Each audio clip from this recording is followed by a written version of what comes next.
Take it away. Yeah, well, I was just about to say we had the other footballers in here today, I hear, and got Noon sitting in the back. But, man, how about our soccer teams? Freaking awesome. I mean, just awesome. Coach, awesome. We got this coach's group text, and it's always fun, to see all the emojis and all the stuff that's going on when, you have a great moment like that. And basketball off to a great start with a big win up there in Asheville. It was really cool. Don Munson and Beret had where's Beret? Oh, you're awake. Okay. Them boys had a big few days back and forth. But man, women and men's basketball off to a good start, and our soccer teams. I mean, it's fun. It's fun to watch, and I think we got maybe one of the best lacrosse signing classes in the history of lacrosse going on right now. So. A lot of good things going on. A lot of fun this time of year because it's kind of you got fall sports, spring sport, everything's kind of happening all together. But we're pulling for our women's soccer team to keep it rolling, and for Noons and the boys to go get another one here. So it's gonna be fun. But great opportunity again this week. November is here, and we're off to a good start and got an opportunity to have a great finish. It's a heck of a football team coming in. Doesn't get easier. This is another elite quarterback, and I mean, this guy's going to play. This guy's going to play football for a long time. If good Lord keeps him healthy, he's going to play a long time. And so it's one of those cool opportunities to play against one of the best. He's a great one, and makes everybody. They got a lot of good players, but he's one of them guys that, he makes the coaches better. He makes the fans better. He makes the popcorn taste better. Everything's better when you got a dude like that, under center. So great player, and a great matchup. They've had a heck of a year. They're coming off a big win. We're coming off a big win. So both teams will want the same thing. So we've got to have a great week of preparation. Off to a good start last night. Love Mac Brown. Y'all know that. He's a great friend and someone that I've always had a tremendous amount of respect for, and always tough to compete against his teams. They're always well coached. And again, it starts with their offense. I mean, they're third in the country. So last week, I think that bunch was 14th in the country, and here we go. They're third in the country, about 500-something yards a game, and just do a great job with all their schemes around a lot of zone, a lot of swap zone stuff, and million RPOs and play action game. And again, you got a quarterback that. He's just back there having fun. He's got some toys to play with. I think this is probably as good a back as we've seen. He's elite. I mean, leads the league in rushing. I think he's second in the nation. I mean, he's elite. Tight end, that's a great player. They got them receivers out there. Obviously number 9 is a guy that everybody talks about, and as they should, but man, them other guys are good too. I mean, they got some guys that with a lot of experience that have made a lot of plays. They've spread the ball out. It's pretty well distributed all across the board. The running back's very involved in the run game. A lot of screens. So it's just a well coordinated deal, very balanced. And they've only turned it over 8 times all year long. So they've done a good job taking care of the football and got an experienced group up front. But tempo and trying to manage the tempo and trying to affect this quarterback obviously is the biggest challenge because they do a great job. And then over on the defensive side, saw some of these guys last year. So I think they're big up front. They've got some guys that are twitchy, especially that number 8 in there. He's great, big physical dude, great hands. I think all their backers got a lot of experience. Those guys have played a lot of football and now it's game 11. So a lot of these guys were new in the secondary as relates to last year when we saw them, but they've all got a ton of snaps, a ton of experience. So going to be a great day in the Valley. It's a special day, senior day. Always a fun day to be able to recognize and honor guys that chose to come to Clemson and not only chose to come to Clemson, but they finished. And that to me is special. I've always I've always valued the senior. I think it's just something that's pretty special about, especially today, a guy who finishes. And to me, it's all about graduation. Football, sometimes it works out the way you want, sometimes it doesn't. This is a hard game. It's not a game with a long shelf life. It's not a game of longevity. And so, to see these guys come to Clemson, some of them graduating in 3 years, 4 years, 5 years, whatever it is, and equipping themselves as men and equipping themselves with their education and just, a network and relationships and figuring life out. To me, that's a huge part of what college is all about, and I'm just really proud of them. Most people really have no concept of how hard it is to do what these guys have done and what they've had to persevere through, what they have to, everybody just kind of sees, you run down the hill and you get to, wear the Clemson helmet and you get a lot of good, cool gear and you play in front of lots of people, but there's so much work that goes into it that people don't see. There's so much, there's a lot of pain. There's a lot of again, perseverance, a lot of sacrifice, and a lot of commitment that these student athletes have to endure over their time. And to see them finish this phase of their life, if you will, this season of their life, it's a special time. So, we try to do a good job of honoring them, and it's special for the parents too. Those of you who are parents, it's you never think your kids are going to get to that point, and then you look up and you go, dang, you're a graduate from college, and it's a new season of life for parents too. And Larry, you're going to be there soon, and so it's just a great day, because something is coming to an end. And but you want to celebrate that, but something great's coming as well. So it'll be a good day in the Valley, and 3:30. So I know that'll make our fans happy. Everybody's been eating eggs and grits for the last seems like a few weeks. So we got a 3:30 game. That'll be a great thing for our fans, especially with all the traffic trying to get in here and all that stuff. And by the way, shout out to the road people.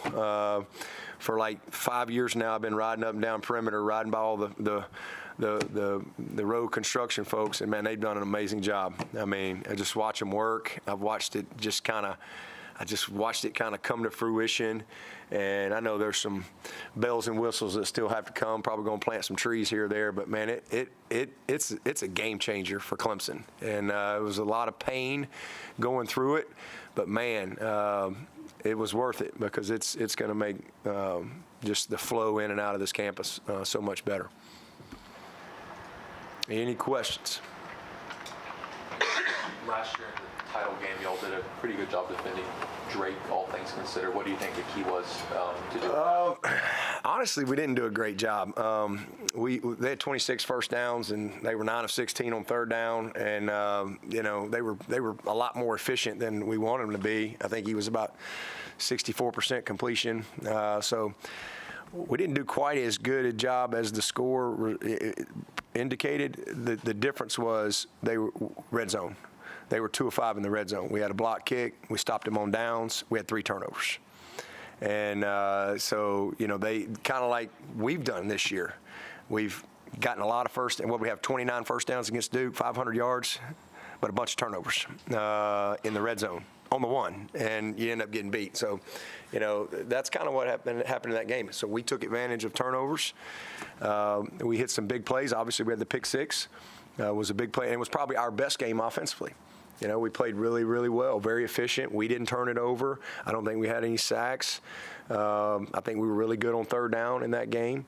So that's it. I mean, it was kind of a bend but don't break type of a night for us defensively. It wasn't a game that felt comfortable, honestly, because, again, they were moving the ball. We just held up in the red zone, and that was critical. So we're gonna have to do better. We're gonna have to be better. We got to be better on third down. We've got to defend better on the back seven. That was probably the worst thing we did all last year was our pass defense, and we've made great improvements. But this will be a huge challenge, because they are a big play offense. I mean, like, massive explosives, and a lot of it comes from Drake. I mean, he's a guy that he looks to run. You know, he'll sit in there, and when he looks to run, he'll create, extend, he'll scramble, and then he'll hit a guy for a 60-yard touchdown, and it just drives you crazy. So you got to cover him forever, or he'll run for 20. You know, I mean, he's just got the ability, and then they play action, or they'll max protect, and here comes the shot, the deep post, the double move outside, and he can place the ball where it needs to be placed. So, you know, we gotta minimize the big play, be better on third down, and then we got to continue to, if we can, red zone will be a huge part of this game, red zone offense and defense. And if you look at us, we scored touchdowns in the red zone, and we minimized them and turned them over and blocked a kick. Any distinct differences between Lindsey's approach and Longo? Yeah, I mean, he's been around Art Briles. I mean, he's been around Gus. I mean, I've known Chip a long time, all the way back when he was coaching high school ball at Spain Park. He was the head coach at Spain Park High School, which is Grisham's high school. I've known him a long time, and Auburn, Troy, all that stuff. He does a great job, but he's. You see some Malzahn, you see some Art Briles, you see the air raid stuff. You see a little bit of everything. They do a nice job, but he knows how to use what he's got for sure. A lot of weapons. Dabo, can we talk a little bit about Mac Brown and just the importance of a guy like him on college football? And it takes all kinds, and there's a bunch of different kinds of coaches, but he seems to kind of be this same pillar that obviously the Beamers, like this group of coaches that carry themselves in a particular way, and his impact that he's had. He's just, he's a good man. I mean, he really is, and he's a guy that I had followed as a young coach. I followed him. I followed a lot of people as I was trying to navigate my coaching career and just learn and get better and just observe how people handled themselves, whether it was something bad or something good. And I just thought he was always a class guy. I mean, I just, and when I got this job, I've said this a few times. I reached out to a lot of coaches, a bunch of them, and he was the only guy that let me come see him. I mean, I guess everybody thought I was going, I guess they thought Clemson might turn out to be good or something. I don't know. Maybe they knew something I didn't know at the time, but it's coaches, because a lot of coaches, they get together, but when you don't know somebody, most coaches might be a little hesitant to say, hey, yeah, come on in here and we'll meet with you and talk to you. But I just reached out to him, called his assistant, left a message. He called me back, and still remember the conversation like it was yesterday. You'd have thought I'd known him for 20 years. I was just like Coach Brown. Hey, this is Dabo Swinney from Clemson, and appreciate you calling me back. I said, look, I just obviously just got the job, and I just love to come out, and I just want to come meet with you and talk to you. I've got a lot of questions. I got a lot of things that I think I know, and I got a lot of things that I know I don't know, and I'd just like to get some confirmation and direction and just sit down and just have a visit. Oh, and by the way, can I bring my staff and maybe watch a spring practice day, and I got a new staff, and let's just kind of talk some shop for a couple of days. And he was just awesome. I mean, I remember specifically him saying that he had followed me during the interim, and he just said he was pulling for me, and he said, man, I'm just really glad to see you get the job. And he said, heck yeah, man, you bring anybody you want to bring. And that was just, and I didn't know how big a deal that was, at the time. And they were, so this would have been February February, late February. They'd already started spring ball, maybe early March, right there of 2009. And, we go out there, and I mean, it was great. I mean, we got to, I had a lot on my mind, and I mean, just infrastructure, facilities, staffing, recruiting, just all kind of stuff, practice, discipline. I had a lot of questions, and I was really hoping he might give me an hour. Honestly, I would just, we got out there, we got a tour, we kind of saw everything. We met with offense, we met with the defense, And I remember I was kind of sitting in there meeting with the offensive guys, and he sent somebody to come get me. And just remember going in and sitting in his. I mean, we met for hours over a couple-day period, And he's a funny guy, you know. And I mean, like, and the best part is you know, and I still got it all written down. I had all my little questions, you know, had it all written down, things that I just wanted to talk about. And I'd get halfway through the question, he'd cut me off because he already knew the answer, you know. And a lot of it was, okay, well, I'm not crazy. And some of it was, oh, wow, really? Because, you know, they were Texas. And we're trying to, you know, do things differently here. So it was just great watching practice. And he took us all to eat. He took all of us, took the whole staff, some barbecue joint out there. It was great. So, I mean, I just, you know, he didn't have to do any of that. And they were coming off when did they win the national championship out there? 07, 8? So when was that? 05. So you know, but they had a good year that year. I mean, they were having a great. He had a lot going on, and you know, it just meant a lot, you know, to me. And I never forgot that. And so we've just always stayed in contact. And then when he got out of coaching, I think our relationship grew a lot stronger because, you know, he was on the other side, and you know, he was doing games. He did several of our games, you know, over that time. So we had a lot of good conversations. He's just always been a good mentor, and he gets it, you know. And he's at that stage in life where he really don't care, you know, like he just don't care. Like what are you gonna tell Mac Brown? You know, he ain't worried about it. Like he's gonna do what he thinks is right and what he thinks is best. And if it offends somebody, he don't care. And so he's just at that point in life, you know, and he's earned that. But he loves the player, and he loves what he does. That's why he went back to coaching. He didn't go back to coaching because he needed to make money.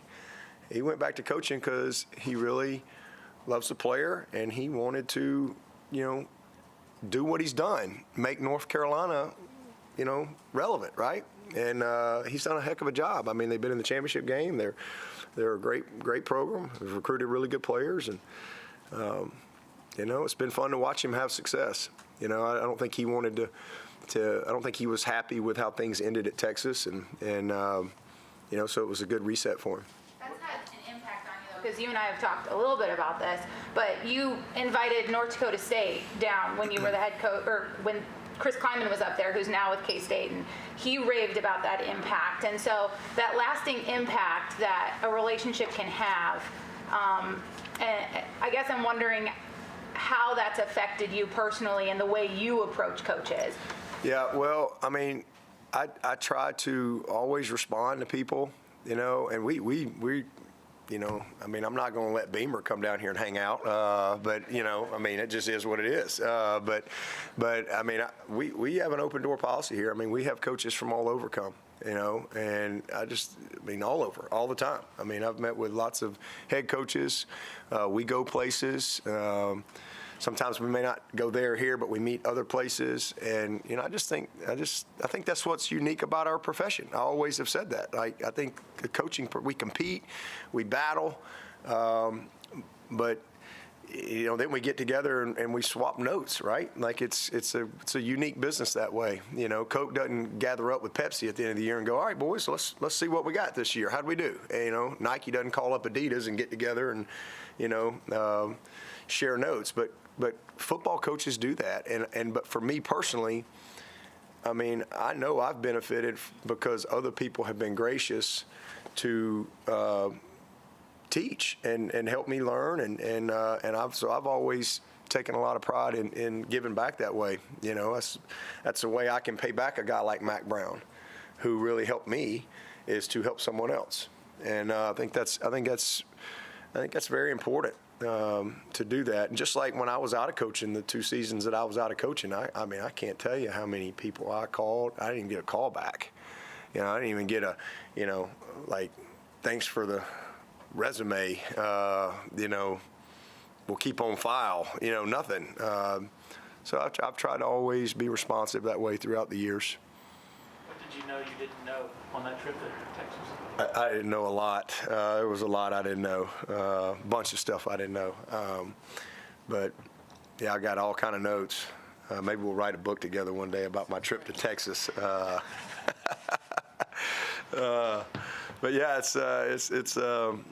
it's kind of cool, because fast forward, everything's turned around. We got a quote on our wall in there that says, we want to be like the elite programs in the country, the Clemsons of the world. And I think it was Tom Herman who said it.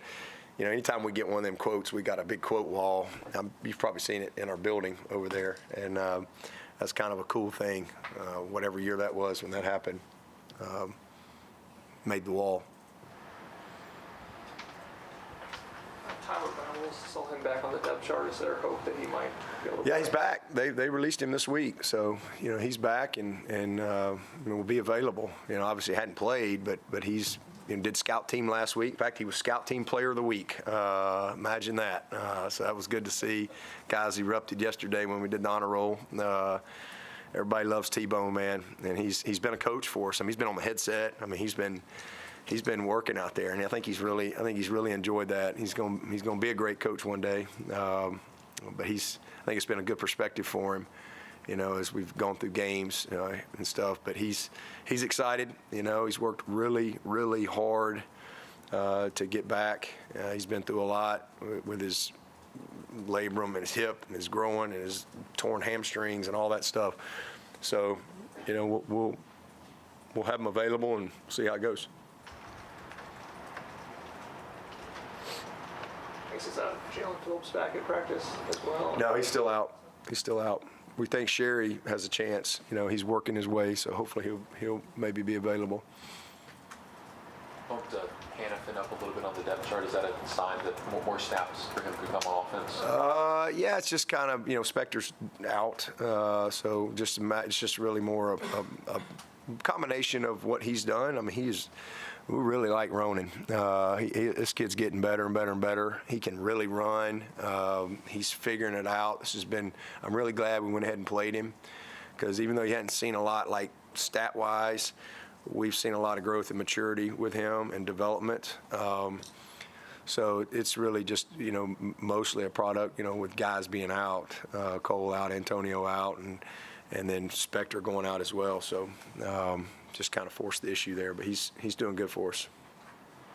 Dabo, you mentioned on the radio last night you thought it was the most complete effort of the season over the weekend. For as turbulent as the first few months of the season have been for you, how rewarding is it to start to see a young team with the lights start to turn on the further into the year you get? Yeah, well, they've been in position to win every week, and again, you just, to see them finish, to see them, win the turnover margin, and to see them get the results from that, it just that's contagious too. And you start to, play a little more complimentary football.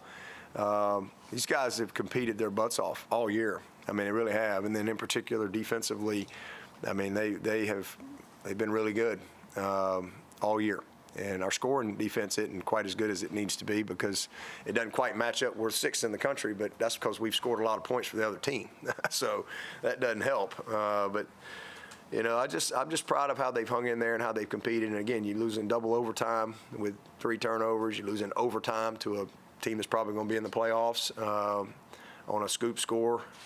Yeah, and you lose in a pick 6 one-score game at NC State, and you lose the opener with a bunch of turnovers inside the 7, with no points. And so those are frustrating things, but to see them kind of play their way through it, and now to see them, doing what it takes. They're taking care of the ball. We've really been a pretty good third down team all year, but now, red zone, we were 4 for 4 last week. That really hurt us early part of the year, because it wasn't just turnovers, it was where these turnovers were, right? These are like 14-point swings. It's not like you just turn the ball over, backed up and they got to go 90. You're turning the ball over as you're going in to score touchdowns, and just some really disappointing things. And it's just good to see them play their way through it and hang in there. And they've beaten some good teams, and to see them for them to see what it looks like when they really put it together is contagious. And so hopefully that will continue. And again, it doesn't get any easier. This is probably the biggest challenge we've had offensively. These dudes they're really good. But I like what we're doing. And then when you play well, and as I've said 1,000 times, if we can execute our plan to win, which starts with effort. Guys have played hard, they've done that, but the next thing is win the turnover margin. And then it's 2 more big plays in the opponent. Be the least penalized team. That means we got to have good discipline. Let's don't have a bunch of stupid penalties. Make a difference in special teams. All right. Not have mental errors where we got a bunch of busts going on. It's kind of our plan to win. When we do that, we win. And that's what you've seen these last couple weeks.